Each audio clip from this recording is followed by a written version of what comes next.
time it's fine. For people, 1 or 2%, you can get mental problems. And it's now being done on thousands of school children. So techniques they're talking about in this book are being done on school kids over here. Now, if we go back pre-election, these were the people that we had, or some of them, governing us. And what is the key thing about these people? They've all got a Marxist communist background. Gordon Brown, if you read his biography, it says absolutely openly and blatantly was helped into power by the Scottish communists. Maybe that's not such a bad thing, but it would be nice if we'd known. And then we've got Banana Man, shortly to become leader of the Labour Party. And we've got this joker in the background, of course, who's great friends with all the Russian oligarchs and Rothschild, and he likes his caviar and small boys, apparently, allegedly, on votes. Another communist, Reid, communist.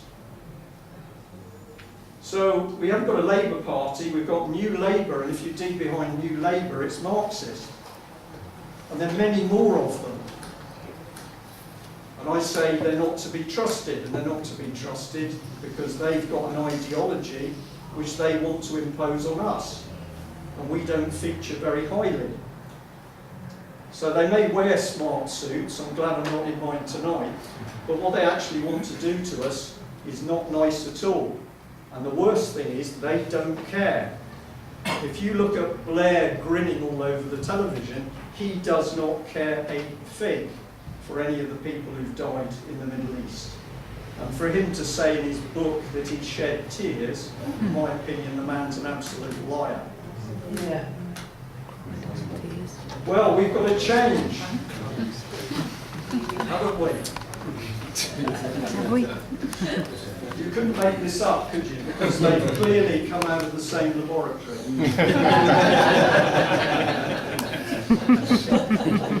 Now, I might have to mess around with the computer at the end because I'm going to tell you I was putting part of this together in the bus coming down here due to a conversation that was going on last night when I should have been doing this. But we think this guy looks like a Cabbage Patch doll. And so we run the, I don't know, if somebody could hold the paper up because there's a Cabbage Patch on the Cabbage Patch. Should move on at the back, I think. Yeah, here we are, the Cabbage Patch column.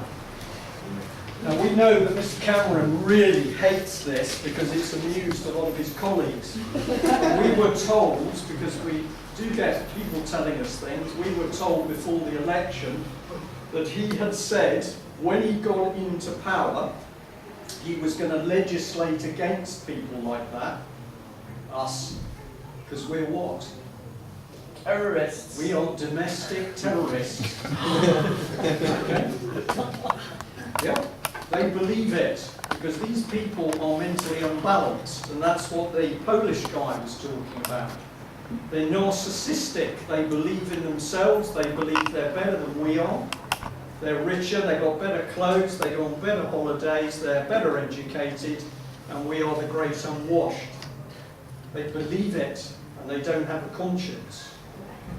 So taking the mickey out of them is a good thing to do. And it's easy. I found this on Google, and I'm going to resist it. So I just bring it over there somewhere. I can't remember the name of the film, but it's about the two cowboys. Brokeback, yeah. Sorry, whoever did the job on that did a very good job. I didn't expect to have the band bomb symbol through the middle of it. Now, they're all hiding in the woodwork, which is accurate. Okay, over there. So this is Alan Milburn. What's special about him? Nothing. Well, apart from nothing. He was Labour. And now all of a sudden he's become an advisor to the Conservative coalition government. Couldn't make it up, did you? And this is his task, if you can read it. He's advising on breaking down the closed shop mentality of the professional classes. You're all prejudiced. You are, you're full of prejudices. And your views are not his views. They're not Cameron's views. They're not Clate's views. Because they're your own views, my own views. So they're going to change us. They're going to do it. And how they're going to do it? You want to change a country, you want to change people, get into the schools. And if you have got young children and you haven't actually got into your school to see what they're being given for work, what they're reading, what they're being taught, you should do it. Because you might be amazed. Because these people are into the schools with a vengeance. And they're going to change our mentality. And they know that we don't like that. So we're moving on. So we've come through to the people who are now at the top of the competition to become leader of the Labour Party. We've got both the Miliband boys over here. And we know they're Marxists. How do we know they're Marxists? You're going to listen to them talk, but their father, Ed, was one of the joint editors of a dictionary of Marxist thought. And he's the grandfather or the father, I can't remember which one's gone, but he's buried in Highgate Cemetery, fairly near Karl Marx, where you don't do that if you'll low down the pecking order. Illegal immigrants. And he was an illegal immigrant, it's true. Okay, so these two, big problem. We've got Monkey Man versus the more shadowy American style guy. So that's interesting. We've got Andy Burnham. He comes across supposedly as the clean family man, but he's never done anything, and he's involved in culture. And culture is part of the Marxist terminology for their thing. I'll come on to that a bit more.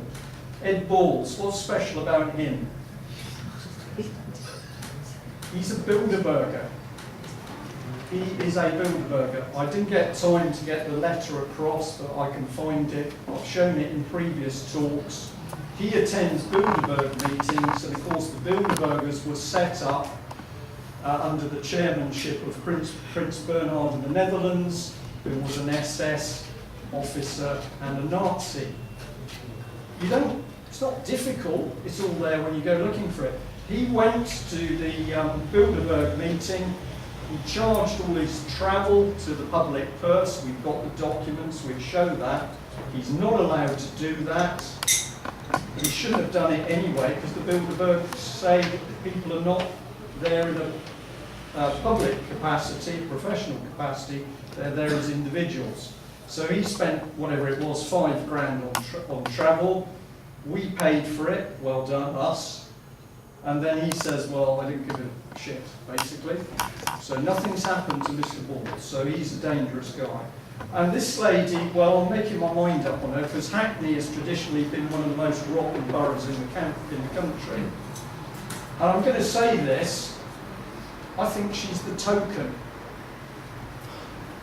It's really cruel stuff. I think she's the token. I think Obama's the token. I think Miliband's going to get it. It's Bilderberger, isn't he? Who? Miliband. Miliband's, I think, been on one of the courses as well. But, yeah, okay. So we wait and see. But if this lady wins it, she's been put up front to be the token person. And these guys are going to drive it. And I'm not being rude to anybody, I'm just giving it as we see it. Yeah? Now, I'm coming back to this book. It's really hard reading. And once you've read the book, you've got to go through all the notes, which are in tiny font. But this guy is talking about, basically, there being no difference between the Soviet communist regime to take over Europe and the Nazi German one. And if you want to link between them, he goes through documents, he goes through statements that were made, where there is a common plan to dominate Europe. Who trained the Panzers and the Luftwaffe? The Russians did. German army training, because the limitation on the Versailles Treaty and the Luftwaffe was all carried out in Russia. And there's another brilliant book about a guy called Martin Bormann, who was in with the top people. And according to a French guy who's written a very detailed book, he was a French intelligence just after the war. He says that Bormann was a Soviet agent through the whole of the war. So there's very mucky stuff going on in the background. And basically, Christopher's story started to bring it to the fore. Just keep an eye on the time. Now, what he put in the front, which is what triggered me, it's a little matrix. We can give you copies of this. But down this side, it had areas of society like family, education. It was talking about justice, security, race relations. And in the middle it said what was going to be done to mess it up. And here was going to be the result. And I can tell you, if you went to family, it was foster the breakdown of families. That was the political objective. And why would you do that is because if you destroy the family, apart from the chaos that causes, the children are left for the state to claim. So this was being written as a political military doctrine for how you took over a fat, dumb, happy, complacent Western country. That's us. That's the Americans. Okay? But I'm not forgetting who created this mess in the first place, which the gentleman over there has given us the bankers. Now, this is a 25-year plan, and it was designed to demoralise initially. So an orderly, calm, quiet, generally well-behaved society was going to be made steadily more turbulent, unsettled, chaotic. They use a term. They wanted to create poisonous party politics. Does that fit? Mm-hmm. They wanted children to be out of control on drink, drugs, sex. They've achieved it. Yeah. Right? Now, where does the doctrine come from? Well, we know that because we can do a bit more research. And I've got something here. And I promise you I'll get some copies of this. These are papers. This one was written in 1942 by a guy called Colonel Rawlings Rees, who was a psychiatrist. And he was saying that when we have won the war, when the Allies have won the war, we need to get in amongst people to implement mental hygiene. What does he mean by that?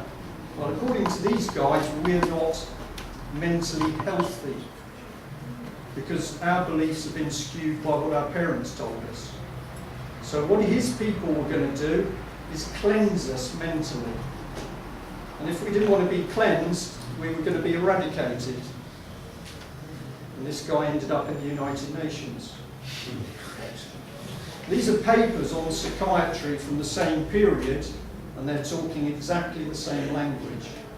Now, this is all based on the Frankfurt School, which is where Lenin got psychiatrists to start thinking how they could use their skills to conquer a nation by attacking people's brains. It's real stuff.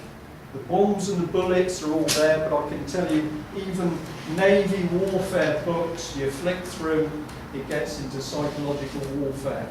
And we were only given a tip of what was really going on. Do I believe this is just the communists? No. This is to do with somebody behind them. After the demoralisation, you destabilise.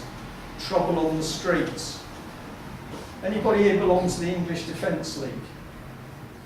I'm very interested in English Defence League because I don't know much about them. We met them all on Monday. They came to town on Monday. We met a few of them. Right. I've spoken to one guy on the phone. Just as with the BNP, I want to go and talk to them because they need to understand at the moment they're being duped. They were all waving Israeli flags, which I found really strange. No, I don't find that too strange. Well, no, it's not strange. So basically, violence is now to be